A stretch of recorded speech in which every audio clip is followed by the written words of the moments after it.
Hello students, today we are going to discuss very important topic of Coulomb's law, that is superposition principle. But उसको discuss करने से पहले हम फिर से क्विक रिव्यू कर लेते हैं about Coulomb's law. Coulomb's law के according the formula was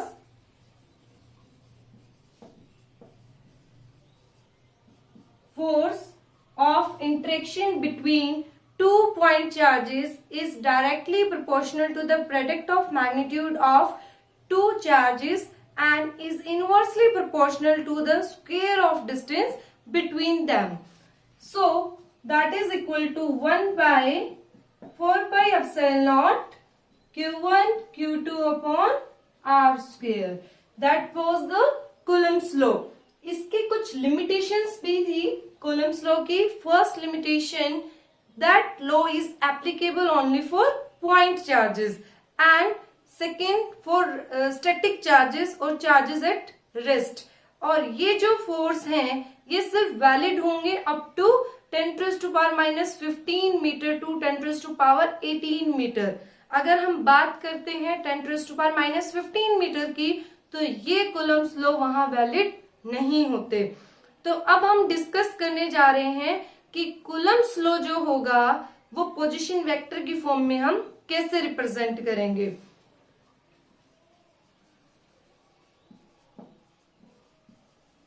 Coulomb's law for two charges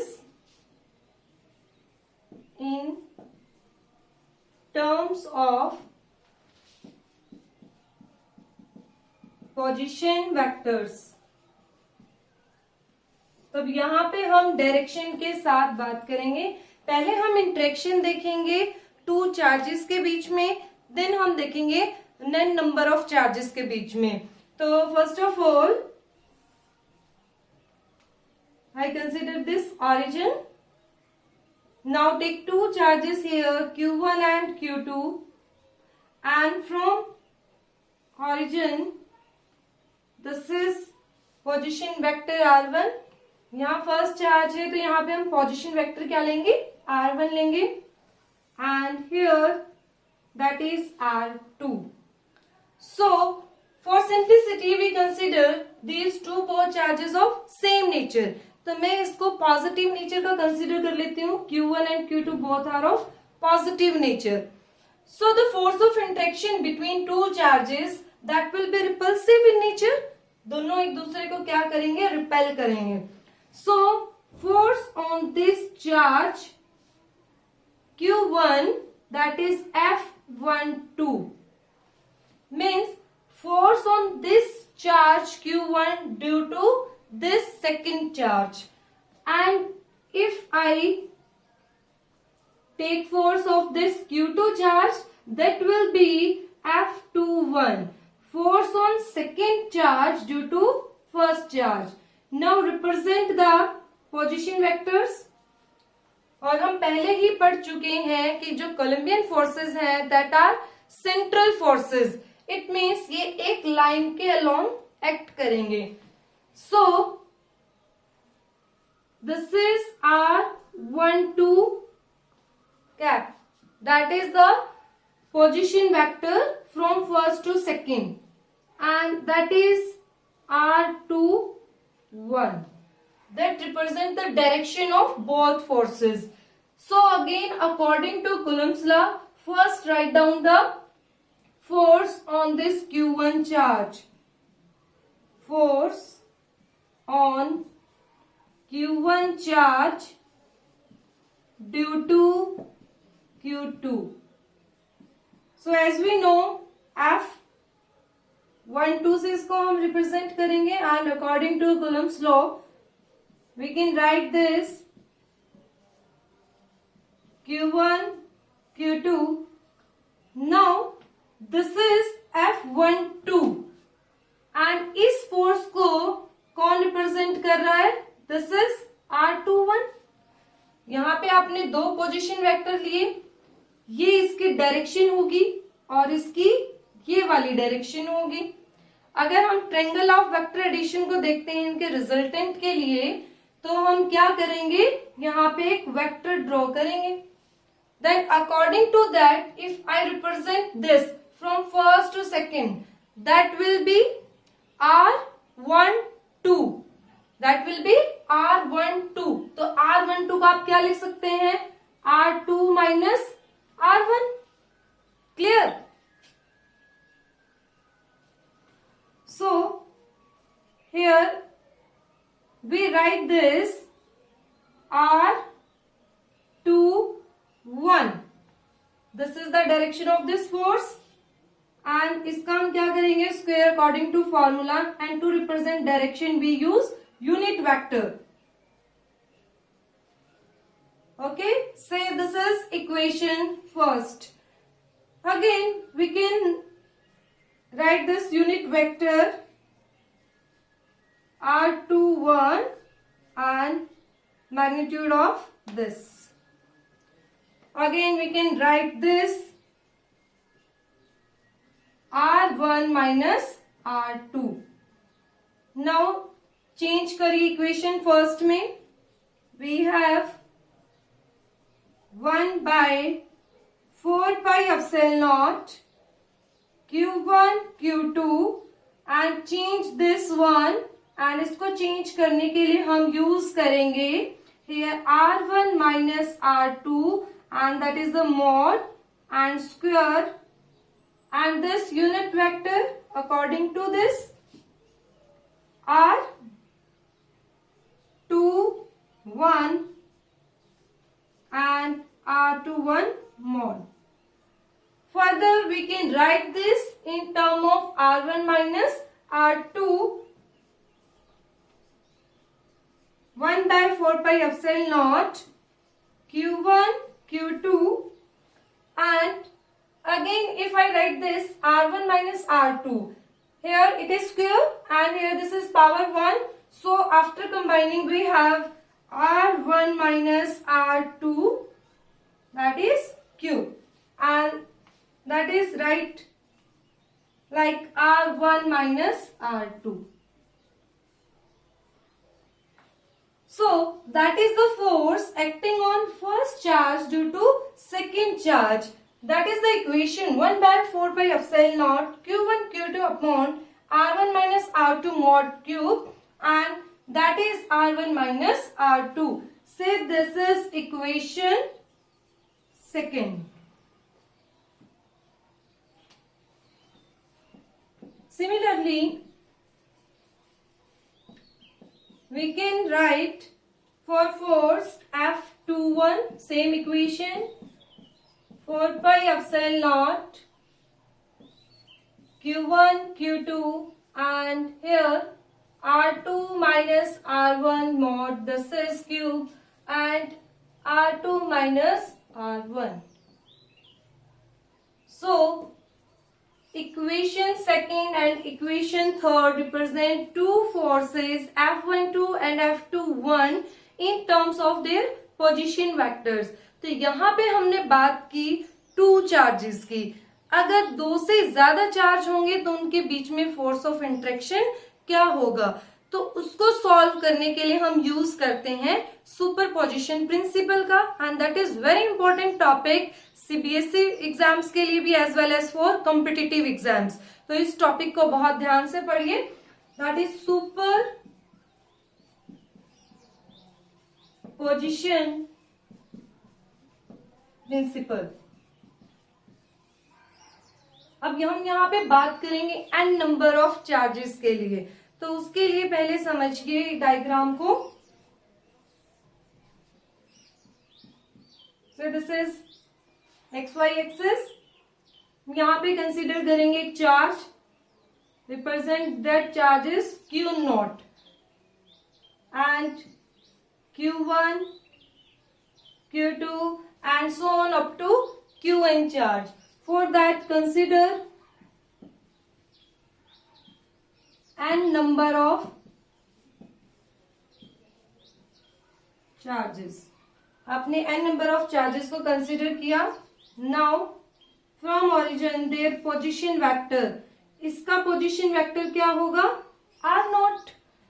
Then Q1 के लिए यहां से ड्रॉ कर लीजिए, that is R1 vector, and R2.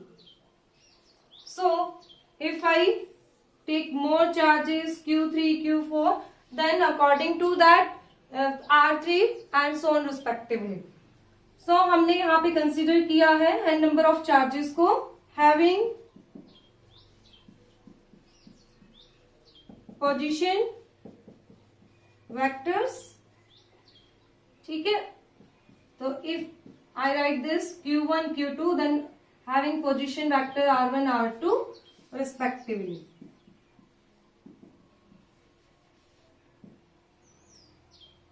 So one thing that is important to note that कि अगर हम Q0 चार्ज पर फोर्स देखते हैं तो हम इसको कंसीडर करेंगे एज अ टेस्ट चार्ज. हमने Q0 को क्या कंसीडर किया? Test charge. It means we see here force on Q0 due to Q1, Q2, Q3 and up to Qn. तो हम किसके ऊपर फोर्स देखेंगे? Q0 चार्ज के ऊपर फोर्स देखेंगे कि Q1 चार्ज उसके ऊपर कितना फोर्स लगाएगा. देन हम चेक करेंगे Q2 चार्ज उसके ऊपर कितना फोर्स लगाएगा एंड देन सभी फोर्सेस को हम क्या कर देंगे? वेक्टर सम कर देंगे.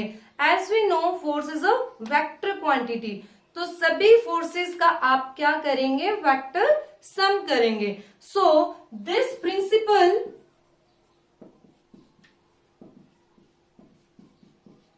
states that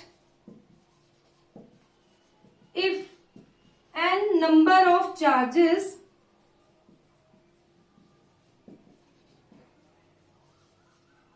interacting, then total force on one charge is the vector sum of all the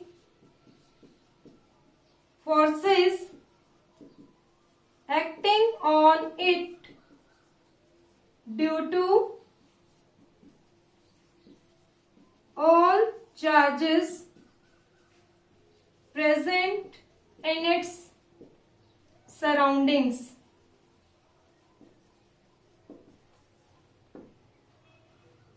ठीक है, सुपरपोजिशन प्रिंसिपल क्या बताता है आपको कि अगर n नंबर ऑफ चार्जेस एक साथ इंटरेक्ट करते हैं तो आप किसी भी एक चार्ज को कंसीडर करिए. यहाँ पे हमने टेस्ट चार्ज कंसीडर किया Q0. Then we take vector sum of all the forces acting on it due to all charges present in its surroundings.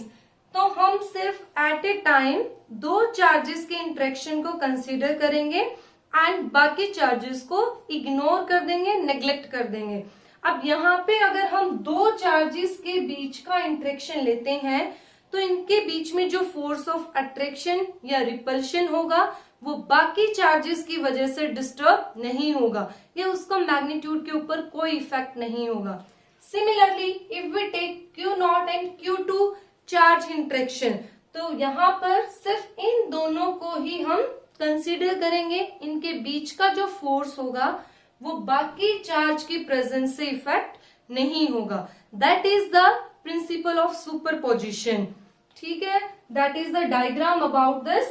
So if I consider this charge Q0 test charge, तो यहाँ बताइए simplicity के लिए हम क्या consider करते हैं कि Q0 एंड Q1 दोनों के ऊपर कैसा चार्ज होगा? Positive charge. If this is positive, this is also positive, then what happen? हम किसको कंसीडर कर रहे हैं? Q0 को. तो यहाँ पे फोर्स की डायरेक्शन क्या होगी? This one, that one is the direction. तो हम इस फोर्स को कैसे रिप्रेजेंट करेंगे? F. किसके ऊपर देखा आपने? Test charge. And due to which charge? This first. So this force is denoted by F01. Force on test charge due to charge Q1. Again, if I consider this Q0 and Q2 charge, then the force direction, अब force direction क्या होगी, आप किसको test कर रहे हैं, Q naught को, then Q2 direction like this, so this is represented F naught 2, clear. Similarly हम क्या करेंगे, Q3 का भी इफेक्ट लेंगे, this one, so again this is the force of direction. तो इसको हम फर्दर ड्रॉ नहीं करेंगे बिकॉज डायग्राम कॉम्प्लिकेटेड हो जाएगा। तो ऐसे ही हम अलग अलग फोर्स के डायरेक्शन को रिप्रेजेंट करेंगे up to nth charge. Now mathematically आप कैसे रिप्रेजेंट करेंगे इसको, आपको फोर्स देखना है टेस्ट चार्ज पे, that is the total force, and then हमें क्या करना है, vector sum of all the forces acting on it, मतलब क्यू नॉट चार्ज पर बाकी कितने फोर्स लगेंगे उन सबको आप कैसे ऐड करते जाएंगे, वेक्टर सम से ऐड करते जाएंगे। तो फर्स्ट हमने फोर्स कंसिडर किया F01 plus F02 and so on. अगर आप n चार्जेस कंसीडर करते हैं तो आप यहाँ पे लिखेंगे F0n।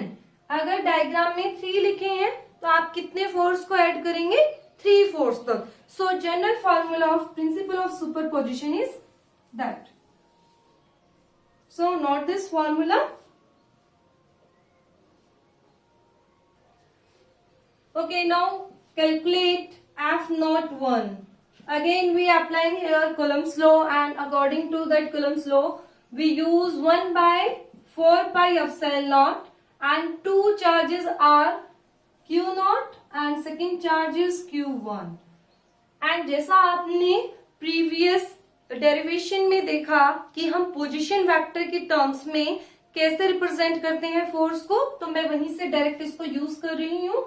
So here R naught and that is R1 and mod Q, and यहाँ क्या आएगा, R नॉट माइनस R1, ठीक है। इसको इक्वेशन फर्स्ट लिखिए।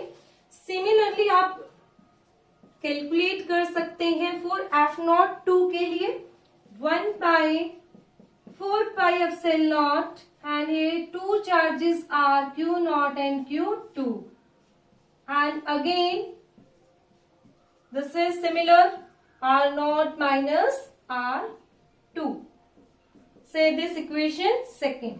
ऐसे ही आप इसको nth के लिए निकाल दीजिए, F naught n 1 by 4 pi epsilon naught Q naught, and here Qn, R naught minus Rn, and here Q R naught and here Rn. Say this is equation nth. So according to principle of superposition, अब आपको क्या करना है, सभी force को vector sum करना है। तो उसको अप्लाई करके हम निकालेंगे F naught is equal to, this is 1 by 4 pi epsilon naught। आपको टोटल फोर्स निकालना है Q नॉट चार्ज पे, क्लियर। एंड आपको ऐड किसको करना है, जीरो पे, जीरो चार्ज के ऊपर जितनी भी n number of charges interact कर रहे हैं, फोर्स लगा रहे हैं। सो आप यहां से देख सकते हैं कि कॉमन क्वांटिटी क्या आएंगी, उसको आप कॉमन करके ब्रैकेट से बाहर लिख लीजिए। तो 1 by 4 pi epsilon naught, and Q not भी यहां पर कॉमन आएगा।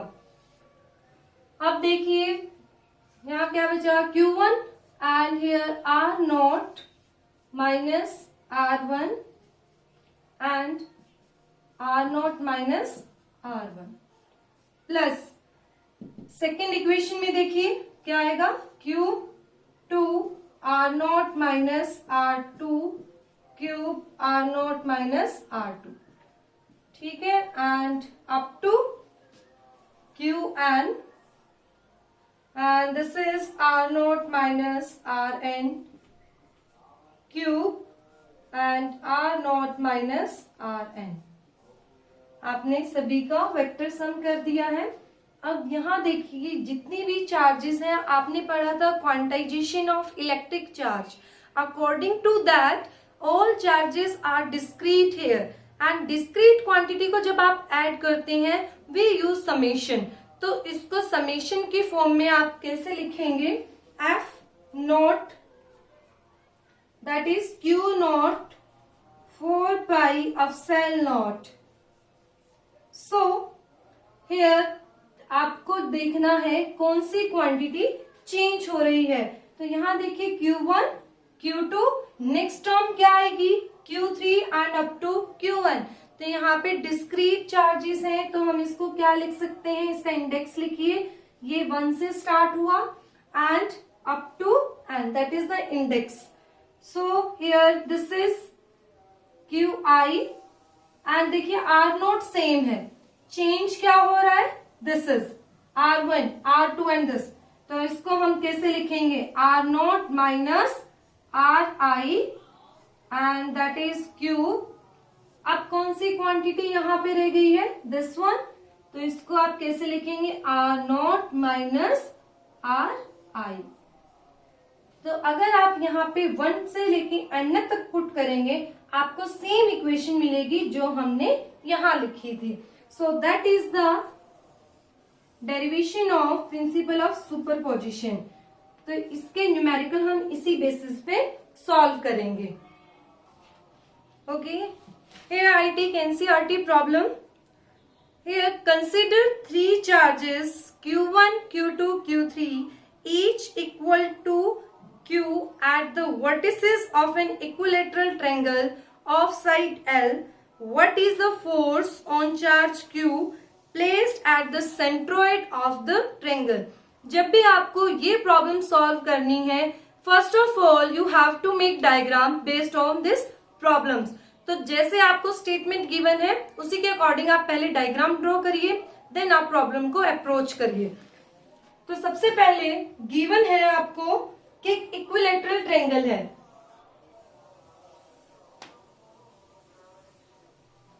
ठीक है, एंड इसके वर्टिसेस पे जो that is triangle ABC, vertices पे इसके 3 चार्जेस रखे हुए हैं।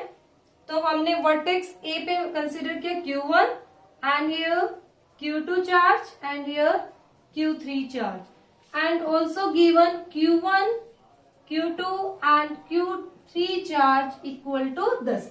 तीनों चार्ज का मैग्नीट्यूड इक्वल है चार्ज Q के। नेक्स्ट बोला गया है कि जो साइड है that is L, small l given है।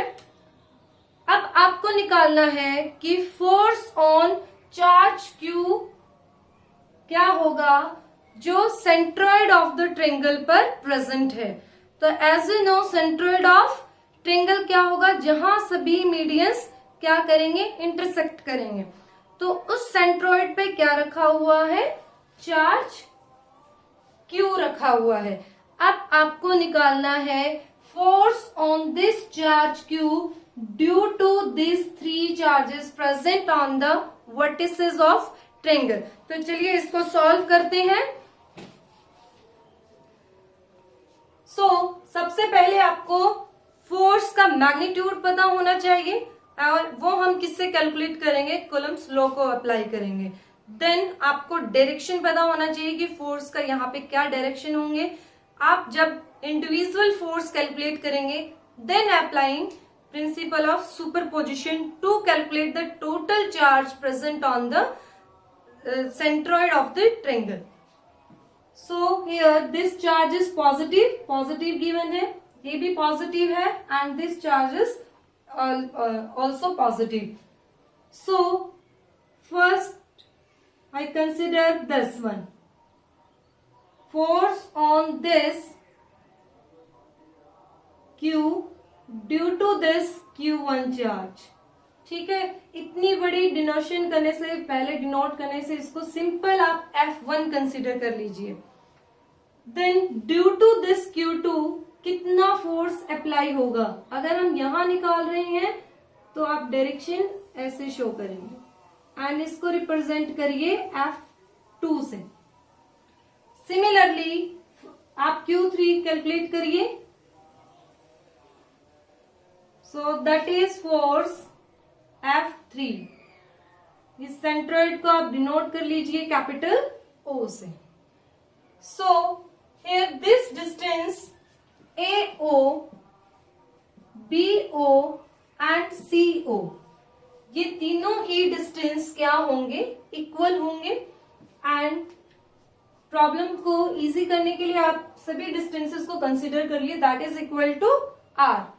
अब आपको निकालना है net force on total force on charge capital Q. So that is represented by capital F, and that is equal to vector sum of F1 plus F2 plus F3. Because यहाँ पे 3 force act कर रहे हैं इस capital Q पर, तो हम vector sum भी किसका लेंगे, 3 चार्जेस, इस चार्ज पर 3 फोर्सेस का लेंगे. F1 आपको कैलकुलेट करना है, then F2 and then F3, and then सबका क्या लेना है, आपको वेक्टर सम लेना है. So first calculate F1. So here apply again Coulomb's law, 1/4πε0. Here charges are Q1 and that is capital Q. Now the distance between this charge and this charge, तो हमने कितना कंसिडर किया है AO को, R. तो यहाँ पे आप क्या लिखेंगे, R स्क्वायर लिखेंगे. अब आपको ये सिर्फ आपने क्या किया, मैग्नीट्यूड रिप्रेजेंट किया. अब वेक्टर भी रिप्रेजेंट करना है आपको फोर्स को, तो उसके लिए डायरेक्शन भी शो करनी होगी. तो डायरेक्शन देखिए इस फोर्स की कहाँ होगी, A से लेके O की तरफ. तो हम इसको रिप्रेजेंट करेंगे by unit vector this AO. से this is equation first. Similarly here we calculate F2. F2 देखिए अब डायग्राम में कहाँ है, this is F2. So here interaction between this charge and this charge, 1/4πε0, and interaction between Q2 and this Q charge. Again this BO distance equal to small r. आपने magnitude लिख दिया है. For direction हम क्या लिखेंगे, ये जो force की डायरेक्शन है that is towards BO. BO. Say this is equation second. F3. F3 देखिए, F3 की डायरेक्शन ये होगी, magnitude 1/4πε0 Q3 this Q and R square, and direction देखिए कहाँ होगी, C से O की तरफ, दैट इज यूनिट वेक्टर. अब आपको इसको पुट करना है इस इक्वेशन में, F1 plus F2 plus F3.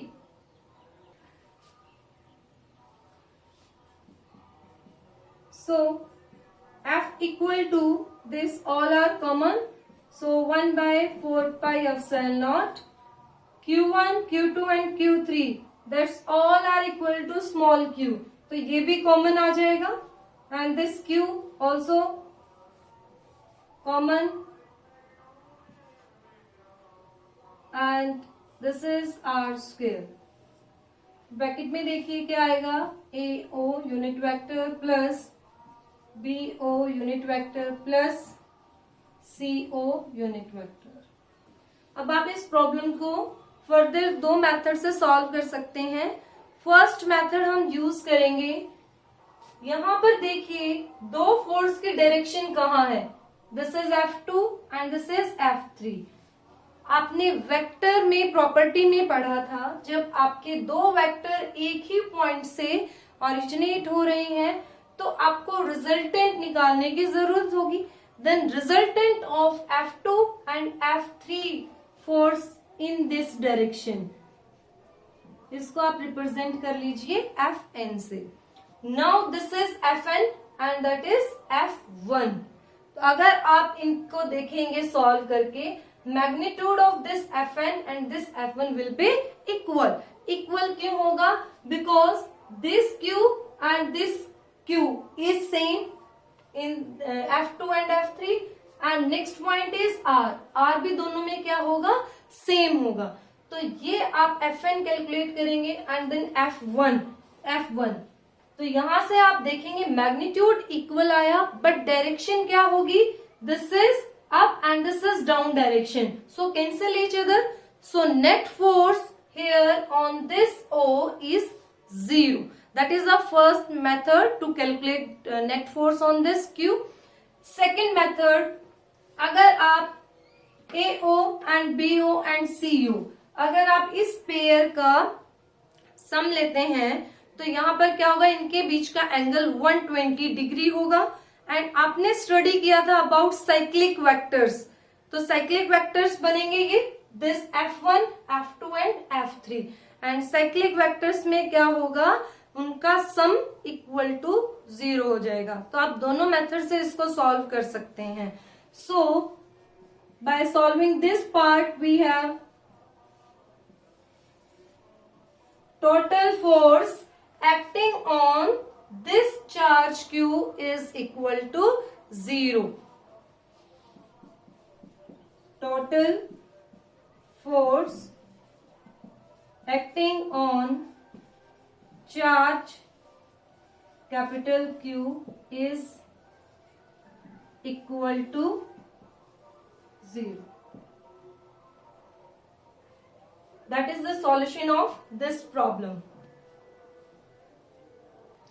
Now discuss problem number 2. Here we consider the charges, 2 Q charges and one is minus Q placed at the vertices of an equilateral triangle.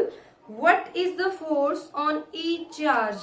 So first of all again we draw diagram according to problem. So here this is equilateral triangle and charge placed on it, say this is A, B and C. तो A point पे charge रखा हुआ है that is Q, here Q and at point C that is minus Q. Equilateral triangle है तो इसकी सभी side आप कंसिडर कर लीजिए इक्वल टू L। अब क्वेश्चन में पूछा गया है आपको हर चार्ज पर फोर्स निकालना है due to other two charges. For that here write down Q1 is plus Q, Q2 is this and Q3 is minus Q and AB equal to BC and equal to CA, her side equal है। तो सबसे पहले हम देखेंगे directions को कि direction क्या होगी।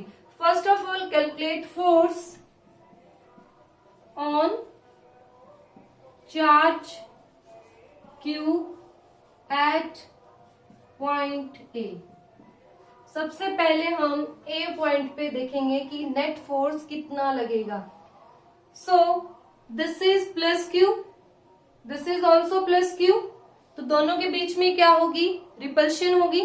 तो रिपल्शन होगी तो हम इसको कैसे शो करेंगे, बाय यूजिंग दिस। तो इसको आप डिनोट करेंगे F, इसको आप A and that is B। Now again consider force on this A due to this C। यहां पर चार्ज कैसा, माइनस Q, यहां कैसा, प्लस Q, तो दोनों के बीच में क्या होगी, अट्रैक्शन होगी। तो अट्रैक्शन जब होगी तो आप डायरेक्शन कंसिडर करेंगे फ्रॉम पॉजिटिव टू नेगेटिव, तो उसको शो करने के लिए आप ये एरो डिनोट करेंगे। सो हियर F फोर्स हमने देखा A पर एंड ड्यू टू C, तो आप इसको लिखेंगे FAC। तो देखिए यहां पर एंगल कितना है, इक्विलेटरल ट्रायंगल है 60 डिग्री, तो ये कितना होगा 120 डिग्री।